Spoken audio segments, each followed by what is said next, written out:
Hello students, I am Professor Neeta Fulchand Gaikwad. Welcome in our free education channel English Master. This is the class 12 English textbook series, lesson number 1 an astrologer's day.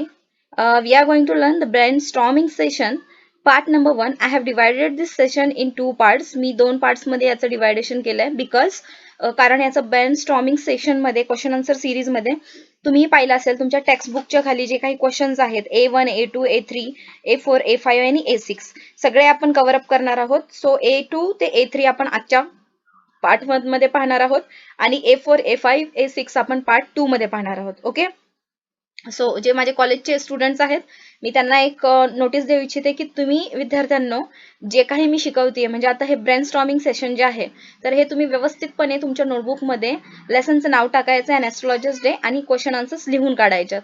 ते कॉलेजमध्ये आल्यानंतर check केलं जाईल. ठीक आहे, so let start. Do like share subscribe our channel. This is the question number A1. A1 मधला हा first आहे. Given below are some descriptions. Discuss them with your partner and find out one word for each of them. An example is given for you. So मी तुम्हाला मराठीत explain करते की हे काही तुम्हाला डिस्क्रिप्शन्स दिलेले आहेत म्हणजे ही थोडक्यात माहिती आहे.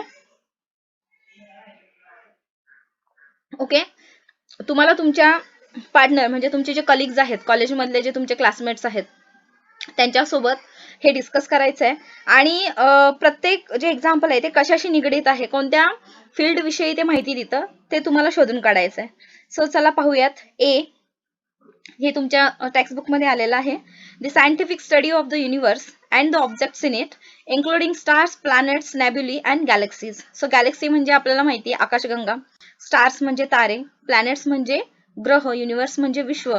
ठीक आहे, सो हा जो अभ्यास आहे द सायंटिफिक स्टडी म्हणजे वैज्ञानिक जो अभ्यास केला जातो युनिवर्स अँड द ऑब्जेक्ट्स, त्यानंतर स्टार्स ग्रह ताऱ्यांचा जो अभ्यास केला जातो आकाशगंगेमधल्या, सो त्याला काय म्हणतात ऍस्ट्रॉनॉमी. इट मीन्स मराठी त्याला म्हणतात खगोलशास्त्र. मराठीमध्ये अर्थ लिहून घ्या जेणेकरून तुम्हाला समजायला सोपं जाईल. दिस आन्सर ऍस्ट्रॉनॉमी म्हणजेच खगोलशास्त्र. Let's check. B the study of the movements of the planets, sun, moon and stars in the belief that these movements can have an influence on people's lives. Influence म्हणजेच परिणाम, movements म्हणजे हालचाल. ठीक आहे, the study of the movements of the planets म्हणजे ग्रहांची जी हालचाल आहे त्यांचा अभ्यास. मग त्याच्यासोबत ग्रहांसोबत सन सूर्य आला, मून म्हणजे चंद्र आहे आणि तारे, ग्रह ताऱ्यांचा जो अभ्यास केला जातो आणि मनुष्याच्या जीवनावर त्याचा परिणाम होईल असं सांगितलं जातं. सो हा जो काही स्टडी आहे it comes in the answer is astrology म्हणजेच काय ज्योतिष. ठीक आहे, यालाच काय म्हटलं जातं कॉस्मॉलॉजी और astrophysics. Okay, number C a prediction of what will happen in the future. Prediction म्हणजेच काय भविष्यवाणी, भविष्याबद्दल माहिती मिळणे त्यालाच काय म्हटलं जातं. हा जो प्रोफेशन आहे तो कशामध्ये येतो प्रॉफिट ऑर फोरटेलर और ओरॅकल म्हणजे भविष्यवाणी. ठीक आहे, let's check. D scientific discipline that studies mental states म्हणजेच काय मानसिक अभ्यास and processes and behaviour in humans and other animals. मनुष्य आणि प्राण्यांचा जो मानसिक अभ्यास आहे तर तो आणि त्यांचा जो स्वभाव आहे यांचा जो अभ्यास केला जातो त्याचा जो सायंटिफिक एक अभ्यासाचं शास्त्र आहे तर त्याला काय म्हटलं जातं सायकोलॉजी म्हणजेच काय मानसशास्त्र. ठीक आहे, देन क्वेश्चन नंबर A1 मधला 2. In the story we are told that the town hall park was a remarkable place in many ways for an astrologer to build his business. Discuss it in group and list the exceptional qualities of the place.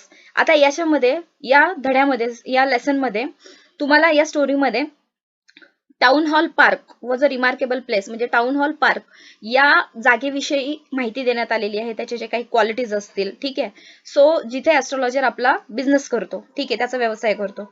Sir एक quality आपल्याला दिलेली आहे textbook मध्ये अ surging crowd. Surging म्हणजेच काय की घोळका आणि crowd म्हणजेच गर्दी म्हणजे घोळक्याच्या स्वरूपात म्हणजे मोठ्या प्रमाणात जी गर्दी. सर्जिंग म्हणजे मोठ्या प्रमाणात जी गर्दी, हा एक त्याची क्वालिटी आहे टाउन हॉल पार्क. आता बी पाहूयात. A variety of trades and occupations. Trades म्हणजे उद्योग आणि ऑक्युपेशन्स म्हणजे व्यवसाय म्हणजे उद्योग आणि व्यवसाय जे तिथे व्हायचे ते वेगवेगळ्या प्रकारचे होते व्हरायटीचे. Number C An auctioneer of cheap clothes created enough din to attract the whole town. म्हणजेच पूर्ण त्या टाउन मधल्या लोकांना अट्रॅक्ट करण्यासाठी, आकर्षित करण्यासाठी तिथे एक ऑक्शनर होता, म्हणजेच लिलाव करता होता. का तो कशाचा लिलाव करायचा? चीप क्लोथ्स म्हणजेच स्वस्त हलक्या कपड्यांचा. ठीक आहे. Number D, vociferousness of vendor of fried groundnut. ठीक आहे. फ्राईड ग्राउंडनट म्हणजे जे ग्राउंडनट, भुईमुगाच्या शेंगा, ज्या भाजलेल्या भुईमुगाच्या शेंगाचा तिथे एक वेंडर होता. तर त्याचं वॉसिफर्सनेस हा जो एक म्हणजेच बोलका स्वभाव होता तो, आणि वेगवेगळ्या पद्धतीने तो आपल्या गिरायकांना आकर्षित करायचा. E, it does not have the benefit of municipal lighting. तिथे अजून एक गोष्ट होती, म्हणजे तिथे म्युनिसिपल लाइटिंग नव्हतं, म्हणजेच नगरपालिकेचा लाईट तिथे नव्हता, प्रकाश. F, the place was lit up by shop lights. Lit up म्हणजे झगमगणे किंवा प्रकाशित होणे. कशाने प्रकाशित व्हायची ती जागा? तिथे लाईट नव्हत्या प्रॉपर, पण तरी सुद्धा जे शॉप लाईट्स होत्या, शॉप्स मध्ये जे वेगवेगळ्या प्रकारचे दिवे ठेवले जायचे, त्याच्यामुळे ती जागा झगमगून निघायची. G, the astrologer transacted his business by the light of flare. म्हणजेच काय की जो ॲस्ट्रोलॉजर आहे त्याच्याकडे सुद्धा लाईट नव्हती स्वतःची काही, परंतु तो त्याचा जो व्यवसाय करत होता, इतर दुकानांच्या लाईट आणि इतर प्रकाशझोतांच्या किरणांच्या खाली तो त्याचा व्यवसाय करायचा. So these are all the exceptional qualities of the place town hall park which is given in the story. Okay. आता बघूयात क्वेश्चन नंबर A1 मधला तिसरा प्रश्न. The astrologer never open his mouth till the other had spoken for at least 10 minutes. म्हणजे हा जो ज्योतिषी आहे तो तोपर्यंत शांत बसायचा, तोंड उघडायचा नाही तोपर्यंत समोरचा माणूस ॲट लिस्ट 10 minutes म्हणजे कमीत कमी 10 मिनिटं बोलत नसे, म्हणजे बोलत असेल तोपर्यंत. Discuss the reasons behind his act. म्हणजे त्याच्या या ऍक्ट, म्हणजे त्याच्या हे जे कृत्य होतं त्याच्या पाठीमागची कारणं काय असतील, तो असं का करायचा. सो एक कारण दिलंय A, he is good at reading the people. म्हणजे त्याला लोकांच्या जी मानसिकता आहे ती ओळखायला तो शिकला होता. आता बी आपल्याला दिलाय, the information given by people provided him enough stuff for dozen answers and advices. म्हणजेच लोकांकडून जी माहिती त्याला मिळायची त्याच्यामुळे त्याला इनफ स्टफ म्हणजे पुरेशी माहिती मिळायची त्यांच्या प्रश्नांची डझनभर उत्तरं आणि त्यांना सल्ले देण्यासाठी. C, he got a chance to analyse the troubles of his customer. त्याला अनालिसिस म्हणजेच काय की परीक्षण करायला वेळ मिळायचा, त्याला संधी मिळायची. त्या 10 मिनिटांमध्ये त्याला संधी मिळायची लोकांच्या समस्या जाणून घेऊन त्यांचं निरीक्षण परीक्षण करून त्यांना उत्तरं देण्यासाठी. D, he one the confidence of the customer. त्याने तिथे येणाऱ्या ग्राहकांचा विश्वास जिंकलेला होता. E, he got enough time for searching answers and giving advice. आणि त्यांच्याकडे, आणि त्याला तो 10 मिनिटं जो आहे तो पुष्कळ वेळ असायचा त्याला विचारल्या जाणाऱ्या प्रश्नांची उत्तरं आणि सल्ले देण्यासाठी लोकांना. ठीक आहे. नंतर क्वेश्चन नंबर A1 आता कंप्लीट झाला. A1 मध्ये बघा, A1 1 2 3 आपण कव्हर अप केलेला आहे.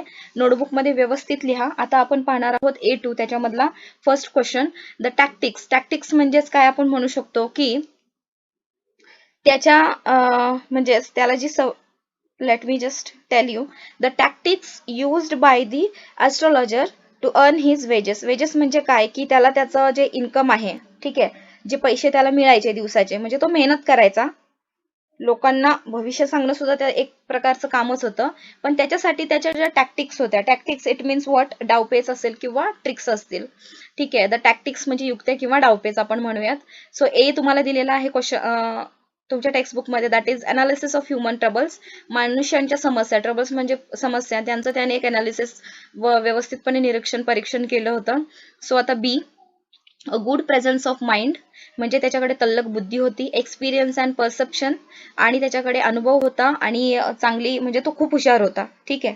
सो इट मीन्स की तुम्हाला हे जे त्याच्या म्हणजे टॅक्टिक्स जे आहेत, परसेप्शन म्हणजे समज, ठीक आहे, याचा अर्थ लिहून घ्या. परसेप्शन म्हणजे आकलन शक्ती किंवा समज. A good presence of mind, experience and perception. C, use of equipment and shrewdness. Shrewdness म्हणजे हुशारी, चातुर्य.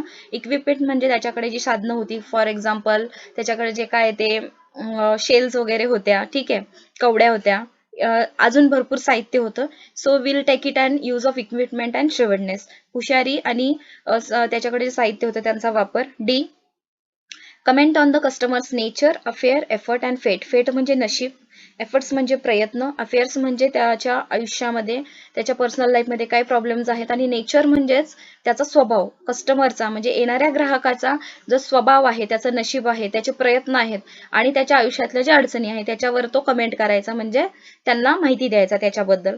E creation of fear in the mind of the customer, आणि ग्राहकांच्या डोक्यात तो क्रिएशन ऑफ फिअर म्हणजे भीती निर्माण करायचा. F use of general statements to endear the customers and win their hearts. Endear म्हणजेच काय की ग्राहकांना खुश करणे, आणि विन देअर हार्ट्स म्हणजे त्यांचं मन जिंकण्यासाठी तो काही त्याचे जनरल स्टेटमेंट्स, काही त्याने घोकमपट्टी करून ठेवलेले वाक्य होते तो ते बोलायचा, त्याच्यामुळे येणारे कस्टमर्स त्याच्यावर इम्प्रेस व्हायचे. So these are all the tactics used by the astrologer to earn his wages. ठीक आहे, दिस इज द आन्सर. व्यवस्थितपणे नोटबुक मध्ये लिहा. क्वेश्चन नंबर A2 मधला हा सेकंड आहे की अन एस्ट्रॉलॉजर्स appearance helps to create an impression on his clients. Complete the following. ठीक आहे, म्हणजे इथे काय सांगितलंय की ऍस्ट्रॉलॉजरचा जो गेटअप होता ओव्हरऑल, त्याच्यामध्ये त्याचं जे राहणीमान होतं, म्हणजे त्याचे जे कपडे होते, त्याच्यानंतर त्याचा जो पगडी होती, त्याचा जो लुक होता ओव्हरऑल. अपीअरन्स म्हणजे आपण त्याला मराठीमध्ये एक शब्द आहे, let me just tell you. आपण म्हणतो ना की पेहराव किंवा देखावा. ठीक आहे, म्हणजे त्याचा पेहराव. ठीक आहे, पेहराव हा अर्थ घ्या तुम्ही. अँड ऍस्ट्रॉलॉजिस्ट म्हणजे ऍस्ट्रॉलॉजर ज्योतिषाचा पेहराव कसा होता केलेला त्याने लोकांना इम्प्रेस करण्यासाठी, येणाऱ्या ग्राहकांना. एक दिलेला आहे तुमच्या टेक्स्टबुक मध्ये, the turban on is head. Turban म्हणजे काय, पगडी, त्याच्या डोक्यावरची पगडी. बी आहे sacred ash and vermilion on forehead. Forehead म्हणजे कपाळ, वर्मलियन म्हणजेच भडक लाल रंग, आणि सॅक्रेड ॲश म्हणजेच पवित्र राख, म्हणजे राख आणि लाल रंगाने त्याचं ते कपाळ तो भरवून टाकायचा. C dark whiskers, sparkling eyes, dark moustache etcetera. Dark whiskers म्हणजेच काय की डार्क, त्याची जी म्हणजे त्याने जास्त प्रमाणात दाढी ठेवली होती, घनदाट दाढी. स्पार्कलिंग आईज डोळ्यामधलं तेज, आणि डार्क माउस्टेच, माउस्टेच म्हणजे मिशी, त्याच्या डार्क मिशा. आणि डी अदर इक्विपमेंट्स म्हणजे त्याच्याकडे इतर जे साहित्य होतं भविष्य सांगण्यासाठी ते. ठीक आहे, क्वेश्चन नंबर A2 मधला हा 3 आहे. Read the following sentences and choose the correct one. म्हणजे खाली दिलेली वाक्य वाचा आणि त्यातलं करेक्ट, म्हणजे हे त्याचे ऑप्शन्स आहेत. या सेंटेन्ससाठी ऑप्शन्स आहेत, जे करेक्ट असेल ते उचलायचं आणि त्याचा सेंटेन्स कंप्लीट करायचं आहे आपल्याला. ठीक आहे, सो मी इथे हायलाइट मुद्दाम केलंय की जेणेकरून तुम्हाला लिहिताना काही प्रॉब्लेम व्हायला नको. ठीक आहे. A the astrologer says that if Nayak does not leave his village again he would. म्हणजे ज्योतिषाने त्या गुरुनायकला सांगितलं की त्याने जर परत त्याचं गाव सोडलं तर त्याच्यासोबत काय होऊ शकतं. नंबर 1 रिटर्न द मनी, त्याला त्याचे पैसे मिळू शकतील का. No, that is wrong. Face danger, yes this is correct, म्हणजे त्याला संकटांना सामोरं जावं लागेल. 3 go back home and stop looking for the man who try to kill him. घरी जाऊन परत त्या माणसाची वाट बघ ज्याने तुला मारण्याचा प्रयत्न केला होता. 4 नॉट फाइंड द किलर, किंवा तू त्या खुन्याचा शोध नको घेऊस. म्हणजे यापैकी कोणती गोष्ट सांगितली होती ऍस्ट्रॉलॉजरने गुरुनायकला, की द ऍस्ट्रॉलॉजर सेज, नोटबुक मध्ये लिहिताना, the astrologer says that if Nayak does not leave his village again he would face danger. Okay, हे कम्प्लीट सेंटेन्स झालं. Let check B. According to the narrator the astrologer success in his profession is primarily due to. म्हणजेच narrator R.K. Narayan यांच्या मते हा जो ज्योतिष आहे तो त्याच्या व्यवसायामध्ये यशस्वी का झाला, त्याचं एक प्रायमरली रिझन म्हणजे मुख्य कारण काय आहे. लक, त्याचं जे नशीब. No. The bargains he drives, म्हणजे त्याला कस्टमरशी बोलायची जी काही बार्गेनिंगची पद्धत होती. नो. हिज अपीअरन्स, त्याचा गेटअप पण नाही. The correct answer is 4 his understanding of people, त्याने लोकांना समजून घेण्याचा जो प्रयत्न केला होता तो. सो तुम्ही आन्सर कसं लिहाल. B. According to the narrator, the astrologer's success in his profession is primarily due to his understanding of people. That is the correct sentence and full sentence. Okay. Let's check C. The story suggests that the astrologer's comments and observation please people by म्हणजे या कथेतनं तुम्हाला काय वाटतं की हा जो ज्योतिषी आहे तो जे काही लोकांना सांगायचा आणि त्याचं जे काही ऑब्झर्वेशन निरीक्षण होतं यामुळे लोक त्याच्यावर इम्प्रेस व्हायचे का. प्लीज करणे म्हणजेच काय, इम्प्रेस करणे. तर फर्स्ट दिलंय की promising them success and good Fortune. तो काही लोकांना असं प्रॉमिस करायचा की तुम्ही यशस्वीच व्हाल आणि तुम्हाला खूप भरभराट होईल. Second, proving as time passes to have been true. म्हणजेच असं तो म्हणायचा की जसा वेळ जाईल तसं मी जे बोललंय ते खरं होईल. Number 3, flattering them or supporting their own views. म्हणजे लोकांच्या ज्या समस्या लोक त्याच्यासमोर मांडायची. ठीक आहे, येणारे ग्राहक जे समस्या त्याच्यासमोर मांडायची. तर फ्लॅटरिंगचा अर्थ आहे की खुशामत करणे, फाजल स्तुती करणे. Flattering them or supporting their owners, तो काय करायचा, त्या गिरायकांची स्तुती करायचा येणाऱ्या ग्राहकांची आणि त्यांचे जे म्हणणं आहे त्याला तो सपोर्ट करायचा. Number 4, helping them to learn to solve their own problems. Learn to solve म्हणजे तो काय लोकांना म्हणायचा नाही की मी तुमच्या समस्या सोडवण्याचं तुम्हाला प्रशिक्षण देतो. Nothing. So the correct answer is 3. तुम्ही नोटबुक मध्ये कसं लिहाल, you have to write in your notebook like C the story suggest that the astrologer's comments and observations please people by flattering them or supporting their own views. Okay, let check D. Guru Nayak consults the astrologer because he wants to. म्हणजे गुरु नायक एस्ट्रोलॉजरकडे कशासाठी गेला, consult म्हणजे कशासाठी गेला होता. The number 1 understand the past, त्याला काही त्याचा भूतकाळ जाणून घ्यायचा होता का, no. 2 find out who the astrologer is, त्याला काय तो ज्योतिषी कोण आहे ते शोधून काढायचं होतं का, no. 3 make some money through a bet, त्याला बेट लावून पैसे जिंकायचे होते का, नाही. So number 4 is get the answer to a specific question, त्याला त्याच्या प्रश्नांचं उत्तर हवं होतं. तुम्ही नोटबुक मध्ये लिहाल की D Guru Nayak consult the astrologer because he wants to get the answer to a specific question. Okay, let check E. Guru Nayak is looking for the man who tried to kill him, Guru Nayak त्या माणसाला शोधत होता ज्याने त्याला मारण्याचा प्रयत्न केला, कशासाठी. नंबर 1 टू टेक रिव्हेंज, बदला घेण्यासाठी. Number 2 to get an apology, माफी मागण्यासाठी, म्हणजे त्याला त्याच्याकडनं माफी, त्या ज्याने मारण्याचा प्रयत्न केला त्याने त्याची माफी मागायला पाहिजे होती का. 3 टू डिमांड अन एक्सप्लेनेशन, त्याला म्हणजे त्याने का मारलं याचं एक्सप्लेनेशन पाहिजे होतं का. 4 to prove that the man was unsuccessful, का त्याला त्या किलरला दाखवून द्यायचं होतं की तू तुझ्या प्लॅन मध्ये अयशस्वी झालाय, no. So answer is E. Guru Nayak is looking for the man who tried to kill him to take revenge, बदला घेण्यासाठी तो त्या माणसाला शोधत होता. Okay, let check F. The astrologer's remark makes Guru Nayak feel all of the following except, म्हणजेच जो ज्योतिषी आहे, ज्योतिषाने जे गुरु नायकला सांगितलं, जे काही गोष्टी सांगितल्या त्याच्यामुळे त्याला कसं वाटलं गुरु नायकला, म्हणजे ह्या 4 पॉइंट्स आहेत, याच्यामध्ये त्याला कसं वाटलं नाही, एक्सेप्ट. ठीक आहे, म्हणजे कोणती गोष्ट त्याला वाटली नाही पण बाकीच्या त्याच्या फिलिंग्स कशा होत्या, रिलीव्ड, म्हणजे त्याला थोडंफार रिलीव्ड वाटत होतं, म्हणजेच मनातलं दडपण कमी झाल्यासारखं. सस्पिशियस, का त्याला संशय आला होता त्या ज्योतिषाचा. 3 इम्प्रेस झाला होता तो. आणि 4 डिसअपॉइंटेड, आणि तो उदास पण झाला होता कारण त्याला ज्योतिषाने सांगितलं होतं की ज्याने तुला मारले तो मेलेला आहे. ठीक आहे, so the correct answer is suspicious. Suspicious हे सोडून बाकीच्या 3ही फिलिंग्स त्याला आल्या होत्या गुरु नायकला. The answer is F. The astrologer's remark makes Guru Nayak feel all of the following except suspicious. Okay, याप्रमाणे तुम्ही नोटबुक मध्ये व्यवस्थित लिहा. G reaction of the astrologer's wife to his news suggest that she, म्हणजेच काय की एस्ट्रोलॉजरची जी बायको आहे, वाईफ, ठीक आहे, सो तिची जी रिॲक्शन होती त्याने सांगितल्यानंतर, म्हणजे त्याने सगळा घडलेला प्रकार सांगितल्यानंतर, जो आपण लेसन मध्ये पाहिला. So that is the number 1 was unaware of his past, म्हणजे तिला त्या ज्योतिषाच्या भूतकाळाबद्दल काही माहितीच नव्हतं. अनअवेअर म्हणजे माहित नसणे. Number 2 has been worried about his safety, ती त्याच्या सुरक्षिततेसाठी चिंतित होती का. Number 3 has known him since he was young, का ती ज्योतिषाला लहानपणा म्हणजे त्याच्या तरुण वयापासून ओळखत होती. Number 4 is concern about her future with him, का ती आपल्या भविष्याबद्दल त्याच्यासोबतच्या चिंतित होती, no.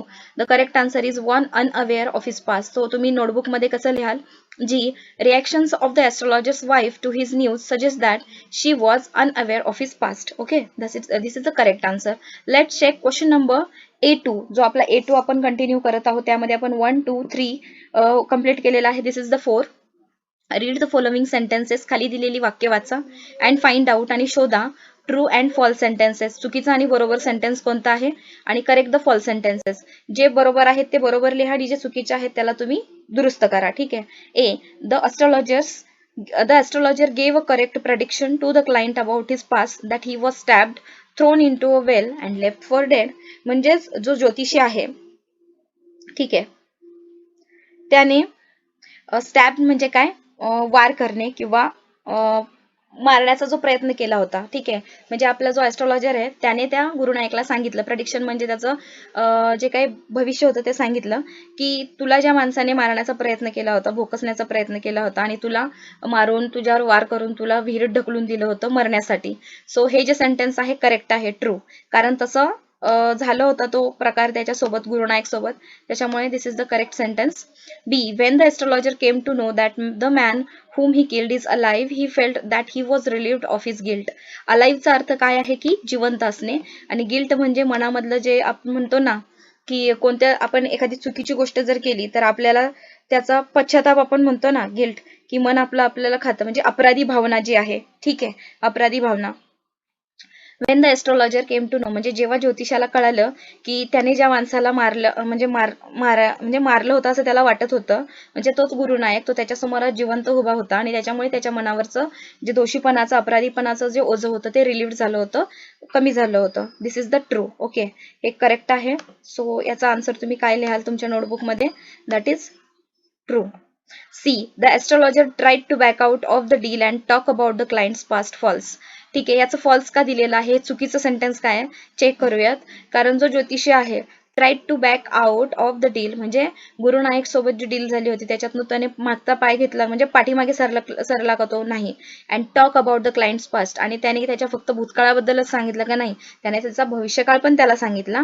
So the answer is the astrologer demanded more money to tell about the client's past. ठीक आहे, त्याला त्याच्या भूतकाळात ज्या गोष्टी घडलेल्या आहेत आणि त्याच्या भविष्यकाळाबद्दल पण माहिती देण्यासाठी त्या एस्ट्रॉलॉजरने त्याच्याकडून मोर मनी म्हणजे जास्त पैशांची मागणी केली. D. The astrologer rescued himself from Guru Nayak's revenge.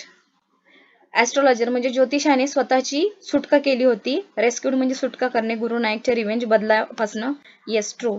E. The moral of the story is that we must be responsible about what we have done. इथे आहे डन.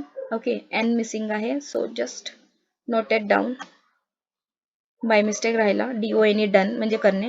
द मॉरल म्हणजे याच्यात नाव तुम्हाला तात्पर्य. ठीक आहे, तात्पर्य काय आहे या कथेचं, या स्टोरीचं, जो लेसन तुम्हाला दिलेला आहे. ठीक आहे, जे नैतिक मूल्य आहे, तात्पर्य काय आहे की आपणच रिस्पॉन्सिबल असतो, जबाबदार असतो आपण जे काही करतो.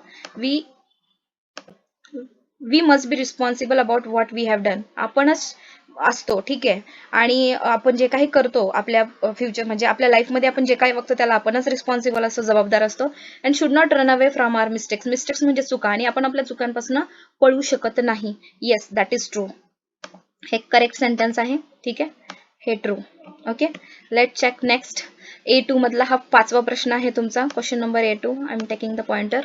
The astrologer has changed his appearance and his persona when he arrived in the city. Give specification. म्हणजे त्याने त्याचा जो पेहराव आहे आणि त्याचं जे व्यक्तिमत्व आहे ज्योतिषाने ते पूर्ण चेंज केलं होतं जेव्हा तो त्या सिटी नवीन शहरात आला गाव सोडून.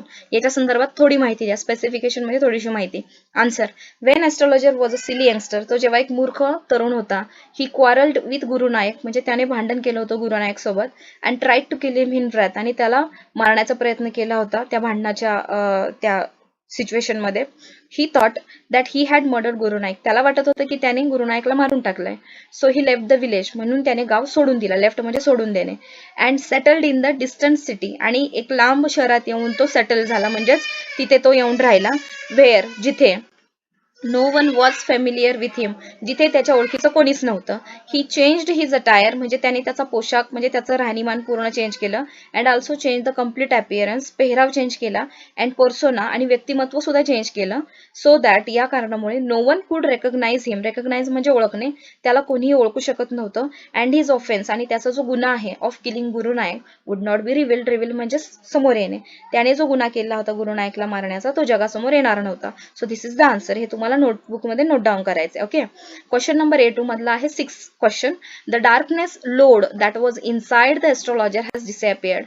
म्हणजेच त्या ज्योतिषाच्या मनामध्ये जो अंधकार होता, म्हणजे जो डार्कनेसचा लोड होता, म्हणजे त्याला असं वाटत होतं की मी एका माणसाचा खून केलेला आहे, माझ्या हातनं हे भयंकर कृत्य घडलेलं आहे, ते त्याच्या मनातून डिसअपियर्ड म्हणजे निघून गेलं होतं.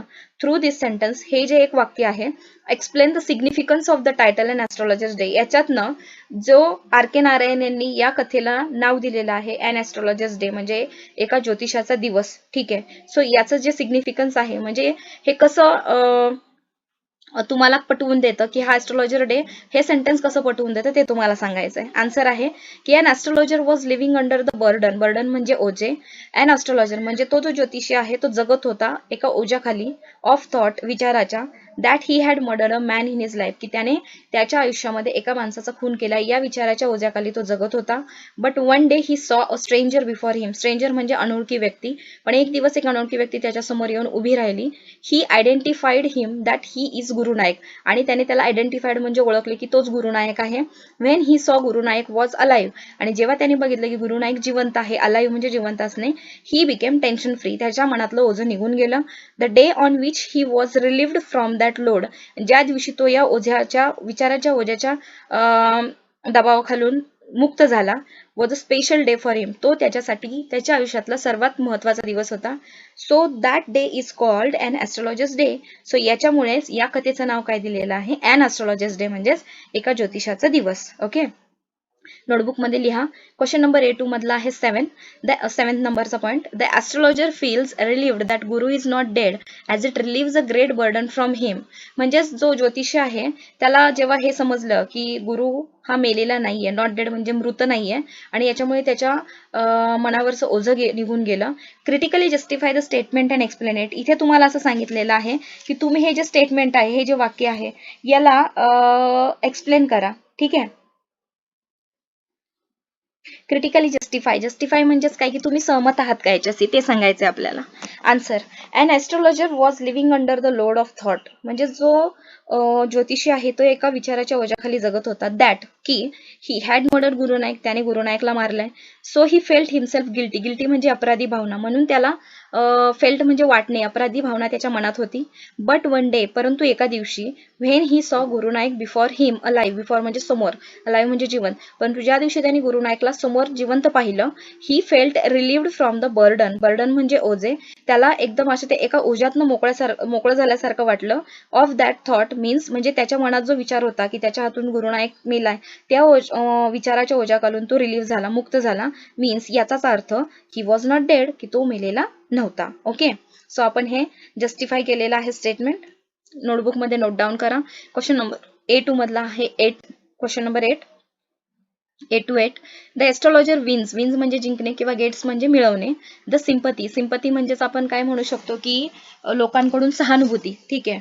द एस्ट्रोलॉजर ज्योतिषाने wins gets the sympathy of criticism of the reader in the end. Express your opinion. Opinion म्हणजे तुमचं स्वतःचं मत.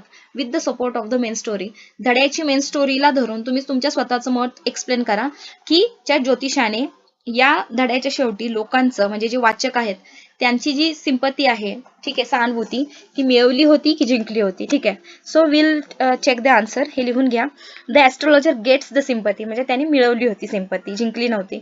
And astrologer gets the sympathy of the reader because, कारण. ठीक आहे.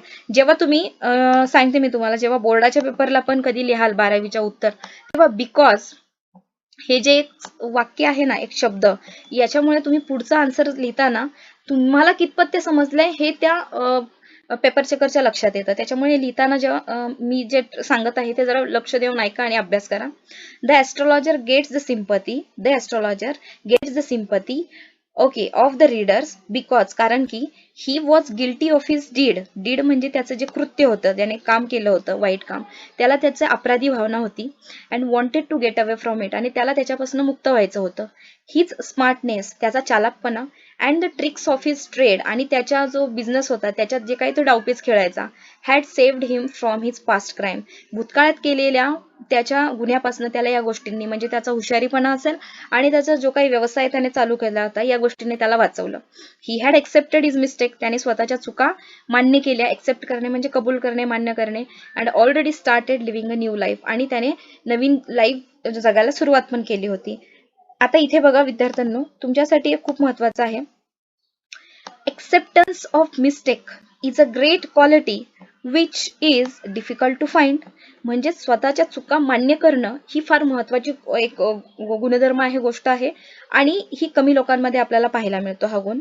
हीच परसेप्शन, त्याची जी समज होती. प्रेझन्स ऑफ माइंड, जो त्याची जी चालक बुद्धी होती. त्यानंतर सेल्फ कॉन्फिडन्स म्हणजेच आत्मविश्वास. अँड श्रीवडनेस म्हणजेच हुशारी. Help him to overcome the problem. त्याला या गोष्टींमुळे, तो ज्या संकटात होता त्या संकटातून वर यायला त्याला या गोष्टींनी मदत केली. He had learn the lesson. त्याला अद्दल घडली होती, एक धडा त्याने शिकला होता. हेन्स, परंतु the astrologer got sympathy from the readers, आणि त्यामुळेच, हेन्स म्हणजे त्यामुळेच, त्याने जे रीडर्स आहेत आपले त्यांची सिंपत्ती, सहानुभूती मिळवली होती. कारण त्याने केलेल्या कृत्यांची जाणीव होती आणि त्याच्याबद्दल त्याच्या मनामध्ये अपराधी भावना होती. परंतु जेव्हा त्यांनी गुरु नायकला पाहिलं तेव्हा तो रिलीव्ह झाला होता. ठीक आहे. So this is the answer. व्यवस्थित लिहा नोटबुक मध्ये. ओके, आता let's check question number 8 to 9. 9 नंबरचा प्रश्न A2 if we have to eradicate म्हणजेच निर्मूलन, द सुपरस्टिशन्स म्हणजेच अंधश्रद्धा, अँड अदर इल प्रॅक्टिसेस, आणि अंधश्रद्धा आणि इतर जे काही कर्मकांड वगैरे केली जातात अंधश्रद्धेच्या नावाखाली. From our society. जर आपल्याला आपल्या सोसायटीमधून आपण जिथे राहतो तिथून अंधश्रद्धा निर्मूलन करायचं असेल, कर्मकांड जर आपलं निर्मूलन ते लोकांच्या मनातनं जर कमी करायच्या असतील या गोष्टी, तर what steps would you like to suggest? तुम्हाला प्रश्न विचारण्यात आला विद्यार्थ्यांनो की तुम्ही कोणती पावलं उचलाल. ठीक आहे. सो आन्सर लिहिताना कधी पण जेव्हा तुम्हाला हा प्रश्न विचारला जातो ना, so you have to write the answer in this way, I would like to suggest. ठीक आहे, हे लक्षात ठेवा, कारण हा प्रश्न तुम्हाला विचारलाय, तुमचं ओन मत विचारले इथे. I would like to suggest the following steps for eradicating, निर्मूलनासाठी, the superstitions and other ill practices from our society. म्हणजे आपल्या समाजातून ह्या ज्या काही अंधश्रद्धा आणि कर्मकांड आहे यांचं जे इरॅडिकेटिंग आहे, निर्मूलन करण्यासाठी मी पुढील स्टेप जे आहेत ते सांगू शकतो. सजेस्ट म्हणजे सुचवणे. द फर्स्ट वन आहे आय विल टेल, मी सांगेल. आय विल टेल देम, मी त्यांना सांगेल, about the ill effects of superstitions on our health, की आपल्या आरोग्यावर या अंधश्रद्धाच्या पोटी जाऊन तुम्ही जे काही कर्म करता, म्हणजे कार्य करता, त्याचा वाईट परिणाम होतो. Then number 2, I will try to develop, म्हणजे मी प्रयत्न करेन. I will try to develop the scientific views in the people, लोकांच्या मनात मी वैज्ञानिक दृष्टिकोन वाढवण्याचा प्रयत्न करेल. आणि number 3, I will also tell them, मी त्यांना अजून सांगेल, how common persons are deceived under the names of blind beliefs, म्हणजे अंध विश्वास, by some so called sadhus, म्हणजे जे काही साधू म्हणतात स्वतःला, त्यांच्याकडनं गरीब लोकांची जी काही डिसीव्ड म्हणजेच काय की पिळवणूक केली जाते, किंवा त्यांना एक प्रकारचं आपण म्हणतो ना मूर्ख बनवलं जातं. ढोंग ढोंग फसवणे, डिसीव्ड म्हणजेच काय, फसवलं जातं. सो मी त्यांना त्याच्यापासून जागृत करण्याचा प्रयत्न करेल. देन आहे number 4, I will also tell the people, मी लोकांना सांगेल, not to believe in unknown persons, की अनोळखी व्यक्तींवर लगेच विश्वास ठेवू नका, जे म्हणजे who come to your door step, जे तुमच्या दारात येतील, and ask you to make double the money or ornaments, आणि जे तुम्हाला सांगतील की आम्ही तुमचा पैसा दुप्पट करून देऊ किंवा तुमचे दागिने आम्ही डबल करून देऊ, अशा प्रकारच्या व्यक्तींवर तुम्ही विश्वास ठेवू नका. म्हणजे या स्टेप्स तुम्ही सुचवलेले आहेत. ठीक आहे, व्यवस्थित लिहा नोटबुकमध्ये. Let check question number A2, त्याच्यामधला 10वा प्रश्न. इन द स्टोरी, म्हणजे हा जो एक स्टोरी आहे, हा जो लेसन आहे, an astrologer day, astrologer has a great listening power, त्याच्याकडे ऐकण्याची खूप सुंदर शक्ती होती, स्ट्रॉंग शक्ती होती. Listening helps in developing good relations with people, आणि ऐकण्यामुळे लोकांमध्ये, म्हणजे आपण जर दुसऱ्याचं मत ऐकून घेतलं तर तुमच्यामध्ये आणि तुमच्या मित्रपरिवार असेल, तुम्ही जे काही सहकारी असतील, त्यांच्यामध्ये एक चांगल्या प्रकारचं रिलेशन तयार होतं, नातं तयार होतं. एक्सप्रेस युअर ओपिनियन, तुमचं मत इथे तुम्हाला सांगायचं आहे. सो तुम्ही तुमचं मत सांगताना काय म्हणाल? Answer yes. ठीक आहे, yes. Listening helps in developing good relations with people, की ऐकण्यामुळे लोकांमध्ये चांगले नाते निर्माण होतात. त्याच्यामध्ये A, if we listen carefully what the person before us telling, म्हणजे आपल्या समोर, बिफोर म्हणजे आपल्या समोरचा जो पर्सन व्यक्ती आहे, टेलिंग काय सांगत आहे ते आपल्याला ते जर आपण व्यवस्थित ऐकलं, he will she will respect अस, ते आपला आदर करतील. बी, इफ वी लिसन समवन्स ॲगोनी, म्हणजे ॲगोनी म्हणजे दुःख किंवा मनातल्या ज्या भावना आहेत ते जर आपण व्यवस्थित ऐकून घेतलं, we can console him or her, आणि जर तुम्ही त्यांना कन्सोल केलं, जर तुम्ही त्यांना 4 चांगले शब्द बोलून जर त्यांचे दुःख वाटून घेण्याचा प्रयत्न केला, it helps us to build good relationship, यामुळे सुद्धा तुमचे नातेसंबंध स्ट्रॉंग होतात. See, listening also help us to sort out the misunderstanding, misunderstanding म्हणजे गैरसमज, सॉर्ट आउट करणे म्हणजेच गैरसमज दूर करणे. चांगल्या लिसनिंग म्हणजे ऐकण्यामुळे, समोरच्या व्यक्तीचं ऐकल्यामुळे तुमच्यातले गैरसमज सुद्धा दूर होतात. D, listening is skill which helps one two communicate successfully, आणि ऐकण्याच्या हे तुमचे जे स्किल आहे, कौशल्य आहे, त्याच्यामुळं तुम्ही इतरांशी चांगल्या प्रकारे कम्युनिकेट करू शकता, म्हणजेच संवाद साधू शकता. Uh, if we don't listen others and speak to the people all the time, जर आपण दुसऱ्यांचं ऐकलंच नाही आणि स्वतःच बडबड करत राहिलो, दे गेट बोर्ड, तर ते वैतागून जातील. अँड ट्राय टू अवॉइड अस, आणि तुम्हाला अवॉइड करण्याचा प्रयत्न करतील, विच इफेक्ट्स द रिलेशन, ज्याच्यामुळे तुमचे नातेसंबंध खराब होऊ शकतात. This is the question number A to 10 आपण पाहिलेला आहे. Let check A31. In the story the following characters reveal their qualities through words and actions. Pick out the words that describe them from the box and write in the appropriate columns. आता 3 character कोणते दिलेत? Astrologer म्हणजे ज्योतिष, गुरुनायक म्हणजेच तो गुरुनायक, आणि ॲस्ट्रोलॉजरची बायको, ॲस्ट्रोलॉजर्स wife's, यांचे हे काही गुण दिलेले आहेत. मी मुद्दामून मराठीत दिलेले आहेत जेणेकरून तुम्हाला समजायला सोपं जाईल अर्थ याचे. ठीक आहे, I have given in the Marathi, so तुम्ही पण लिहून घ्या. श्रीवड म्हणजे हुशार, क्लेवर म्हणजे बुद्धिमान, सस्पिशियस संशयास्पद, गलिबल भोळा, ॲरोगंट गर्विष्ठ, डिमांडिंग मागणी, अँटॅगॉनिस्टिक विरोधी, क्वारलसम भांडखोर, ओव्हर कॉन्फिडंट अति आत्मविश्वास, मॅनिपुलेटिव्ह कुशल, स्कॅप्टिकल संशयी, मिस्टिकल गूढ, स्मार्ट म्हणजे चलाक, केअरिंग काळजी घेणे, प्रोटेक्टिव्ह संरक्षणात्मक, शार्प म्हणजे तीक्ष्ण, रॅशनल म्हणजे तर्कसंगत, मीन म्हणजे स्वार्थी, इंट्युएटिव्ह म्हणजे सहजज्ञ, अग्रेसिव्ह आक्रमक, वरिड म्हणजे चिंतित, कनिंग म्हणजे चालाक, ह्युमॅनिस्टिक म्हणजे मानववादी आणि इम्पेटियस म्हणजे अविवेकी. हे काही गुण दिलेले आहेत. सो आपण याला डिवाइड करायचं आहे. ऍस्ट्रॉलॉजरला पाहून तुम्हाला कोणते गुण वाटतात, गुरुनायकला वाचून तुम्हाला कोणते गुण वाटतात आणि ऍस्ट्रॉलॉजीच्या वाईब बद्दल. फर्स्ट दिलेला आहे ऍस्ट्रॉलॉजर बद्दल, श्रीव्ड, क्लेवर, सस्पिशियस, मीन, मॅनिपुलेटिव्ह, वरिड, कनिंग, इंट्युएटिव्ह, स्कॅप्टिकल, मिस्टिकल, स्मार्ट, शार्प आणि इम्पेटियस. ठीक आहे, हे याचे गुण तुम्हाला वाटतात. गुरुनायक बद्दल काय वाटतं आपल्याला, श्रीव्ड, ॲरोगंट, ओव्हर कॉन्फिडंट आहे, कनिंग आहे, अग्रेसिव्ह आहे, अँटॅगॉनिस्टिक आहे, क्वारलसेम आणि गलिबल आहे. आता ऍस्ट्रॉलॉजरची वाईफ डिमांडिंग आहे, केअरिंग आहे, प्रोटेक्टिव्ह, रॅशनल आणि ह्युमॅनिस्टिक. सो हे आपण गुणधर्म असे डिवाइड केलेले आहेत. हे तुमचा आन्सर आहे, व्यवस्थित लिहा. Let check what is the next question number 832. Match the suffixes with the words and make nouns one is done for you. म्हणजे जे शब्द दिलेले आहेत, सफिक्स म्हणजे शेवटी जोडला जातो, शब्दाच्या शेवटी जोडले जाणाऱ्या शब्दाच्या शेवटी जोडल्या जाणाऱ्या शब्दाला सफिक्स म्हणतात आणि अगोदर जोडल्या जाणाऱ्याला काय म्हणतात, प्रेफिक्स म्हणतात. प्रेफिक्स म्हणजे अगोदर जोडले जाणारे शब्द आणि सफिक्स म्हणजे शेवटी. आता इथे शेवटी जोडायचं, आपल्याला सफिक्स बनवायचं. ठीक आहे, ऑप्शनचं काय येणार, आता हे तुम्हाला दिलेले आहेत इथे खाली सफिक्सेसचे प्रकार, म्हणजे एबल, मेंट, ईआर, एनसी, लेज आणि टीआयओएन. सो तुम्ही करेक्ट सेंटेन्स वर्ड बनवायचा. ऑप्शनला काय जोडलं आपण, डबल ईआर. ऑप्शनर म्हणजेच काय की त्याला आपण म्हणू शकतो की लिलाव करणारा. एन्चॅन्टमेंट, ओके, एन्चॅन्टमेंट. आपण इथे काय जोडलेलं आहे, एन्चॅन्टच्या पुढे एमिएंटिमेंट. आणि नोच्या पुढे काय आलं, लेज. नॉलेज म्हणजेच आपण म्हणू शकतो की एखाद्या गोष्टीचं नॉलेज असणे. ठीक आहे. प्रिपेअरच्या पुढे आलं प्रिपरेशन म्हणजेच तयारी.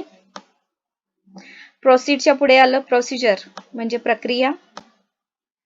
अपियरच्या पुढे आलं अपीरन्स म्हणजेच पेहराव. रिमार्कच्या पुढे आलं रिमार्केबल म्हणजेच, ठीक आहे, रिमार्केबल मीन्स रिमार्केबल. ओके, ऑप्शनर, enchantment, knowledge, preparation, procedure, appearance and remarkable, this are all the nouns जे क्रिएट झालेले आहेत. Let check what is next question. A3 मधला तिसरा हा प्रश्न आहे. I am just taking the pointer. ठीक है. Question number 833. An astrologer's day has ironic elements where the astrologers pretend to have supernatural knowledge that coincidentally turns out to be truth. म्हणजे आता याच्यामध्ये आयरॉनिक एलिमेंट्स आहेत. ठीक आहे, म्हणजे तुमच्या या धड्यामध्ये जो आपण ऍस्ट्रॉलॉजर जे धडा दिला आहे, जो धडा आपण वाचला आहे, तो याच्यामध्ये जे आयरॉनिक एलिमेंट्स आलेले आहेत. ठीक आहे, म्हणजे याच्यामध्ये आपण काय म्हणतो की the audience knows the character is making a mistake even as the character is making it. So हा अशा प्रकारचा आपण याला म्हणू शकतो की हा एलिमेंट आहे. तर आपण आता पाहून घेऊया की irony means a situation or statement characterized by a significant difference between what is expected and what actually happens. What is expected म्हणजे काय होणं, म्हणजे आपल्याला काय होणार हे वाटतंय, अँड काय ऍक्च्युली जे घडतंय. ठीक आहे, याच्यातला जे तफावत, जो फरक आहे, डिफरन्स आहे. आणि त्याच्यानंतर और बिटवीन व्हॉट इज अंडरस्टूड म्हणजे जे समजलंय, अँड व्हॉट इज मेंट आणि जे म्हणजे जे समजतंय आणि जे रिअल मध्ये आहे. मेंट म्हणजे त्याचा मिनिंग नेमका काय आहे, याच्यामध्ये जर डिफरन्स जाणवत असेल, so that we called irony. Okay, statements मध्ये. सो याला आपण काय म्हणू शकतो, this is the figurative knowledge. Okay, figurative language ही आपली आहे. And just check. ओके, याला आपण फिगर्स ऑफ स्पीच मध्ये सुद्धा घेऊ शकतो, ज्याप्रमाणे मेटाफर आहे. ओके, त्यानंतर इतर जे काही आहेत, alliteration, that is like this is the ironic element. Okay, so check करूया. Find out the examples of irony from the story and write them down. One has been done. तुमच्यासाठी एक इथे लिहिलेलं आहे, आन्सर्स मध्ये एक दिलेला आहे तुमच्या टेक्स्टबुक मध्ये, that is he knew no more what was going to happen. Okay, and he, where it is, He knew no more what was going to happen to others than he knew what was going to happen to himself the next minute. म्हणजे ज्योतिषाला दुसऱ्यांबद्दल तो सांगतोय पण त्याला स्वतःच्याच बद्दल माहिती नाही की नेमकं पुढे जाऊन काय होणार आहे. ठीक आहे, तफावत आढळली.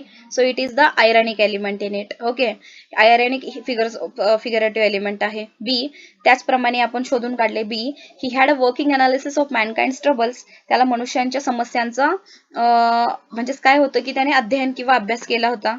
Okay. See, within 5 minutes he understood what was wrong. आणि 5 मिनिटातच त्याला कळायचं की नेमकं चुकीचं काय आहे.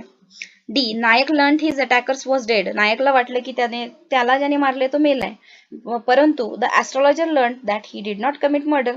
आणि तेव्हाच ऍस्ट्रॉलॉजरला अशी जाणीव झाली की त्याने कोणताही गुन्हा केलेला नाहीये. Okay, these are the some examples of irony. Let's check question A3-4.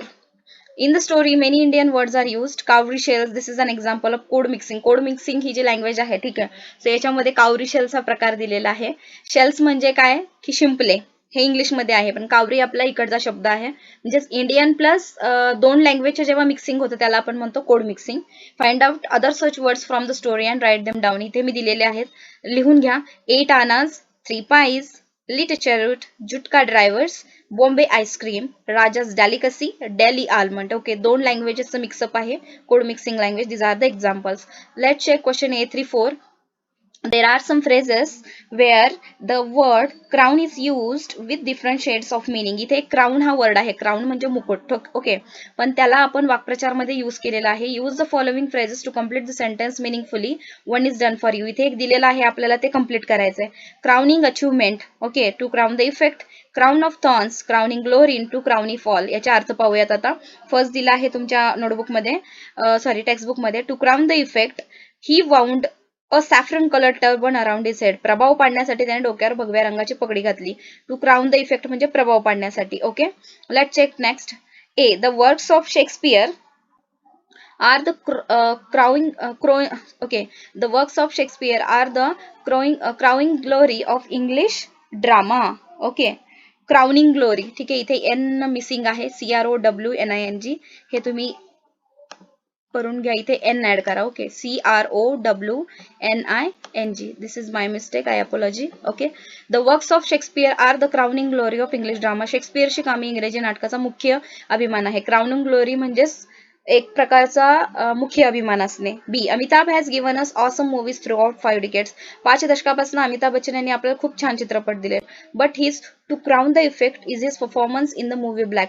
परंतु त्यांचा सगळ्याच चित्रपटांवरचा प्रभावी कामगिरी त्यांनी जी पार पाडली ती म्हणजे ब्लॅक या मूवीमध्ये.